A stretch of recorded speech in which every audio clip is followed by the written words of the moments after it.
How to change your key fob battery. Presented by Keyless Entry Remote Incorporated. Step 1. Grab your tool. You can use anything this size. Step 2. Twist it open. Notice that the battery brand shows. Step 3. Lift it with the tool and slide it out. Now put it back together with the new battery.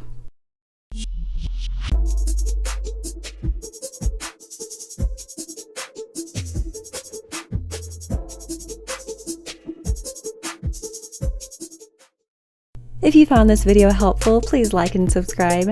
That way, next time you need a new key fob, you'll know where to go. Keyless Entry Remote Incorporated, we're here for you.